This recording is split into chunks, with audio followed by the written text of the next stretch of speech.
Hello नमस्कार MQM रंधाघर के आपण समस्त के बहुत बहुत स्वागत। आज आम बनामा गोटे सागर रेसिपी आ से सागर नाटा हेउचे बथुआ साग। तो चलून मुई केनता बनासी आपण मान के ई वीडियो रे मुई देखाबी। तो एखेन देखुन इटा मुई साग के बाछी दउछे तारपरे पानी रे 10-15 मिनिट बतरे देबी जार द्वारा कि सबु बाली माटी जेन थेबा सेटा पानी तलके रही जिबा। आउ एंता 2-4 थर धुई देबार कथा साग के। आउ ई सागरे ना बहुत मात्रा रे आयरन कैल्शियम आउ विटामिन प्रोटीन पूरा भरी रही छे। ई साग के समस्ते खाइबार कथा। तो चलून एखन स्टार्ट करमा। आउ इटा देखुन मुई किछि लहसुन नै छे जेनटा कि हेमदस्ता रे छेची देई छे। तारपरे गुटे बैगन और टमाटर के फिर छोट छोट करी काटी किना साइड रखी देमा। तारपरे आमे आरंभ करमा खाना। आउ आउ गुटे ई सागर माने उपकारिता होउछे जहार हेयर फॉल होथबा सेटा हेले माने भल हे जेसी कहसन। आउ कैल्शियम अच्छे कही माने हाड़र फेर मजबूती हेसी। तारपरे हिमोग्लोबिन जहार कम थेसी ई साग खाइले सेटा हेले तार भल हे जेसी हिमोग्लोबिन परिमाणटा बढ़ी जेसी। आ देखुन एखन मी तेल रे किछि सुरसो फुटे देली तारपरे जेन लहसुनटा छेची थिली सेटा के पके देली।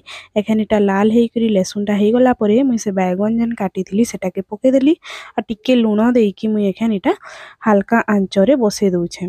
तारपरे आमे जेन साग रखिथिला सेटा के भल करी चालुन धुईमा आउ काटी देमा। एखन इटा सागटा बतरी गलानो इटा मैं 2-3 थर धुई देइथिली न मझी रे। आ देखुन इटा के मैं एखन एंता गोटे चालनी रे छानी दउछे जेन थिर की पानी सब झरी जिबा।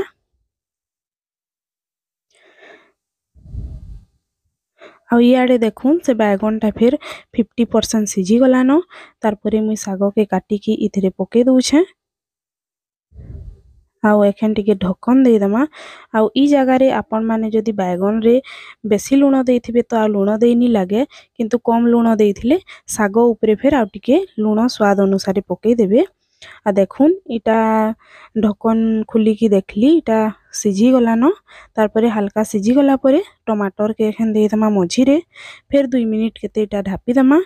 आउ फिर टमाटर टा सिझी गला परे आमे पके दमा से बड़ी के तो मुई आगरू भाजी देथिली आपण माने देखिथिबे वीडियो रे। आउ एखन देखुन इटा टमाटर के टिके पातिया द्वारा बिले दउछे। तारपरे मुई पके देली बड़ी के। आउ एतकी न सागर प्रस्तुति आउ बहुत इजी तरीका थी इटा बनी जिसी और बहुत जल्दी फिर बनी जिसी। तो जे खा थरे एंता बने की देखुन बहुत भल लागबा। तो वीडियोटा इने एंड करूछे। आउ भल लागिथिले निश्चय जनाबे लाइक शेयर सब्सक्राइब करबा लागि नहीं भूलबे।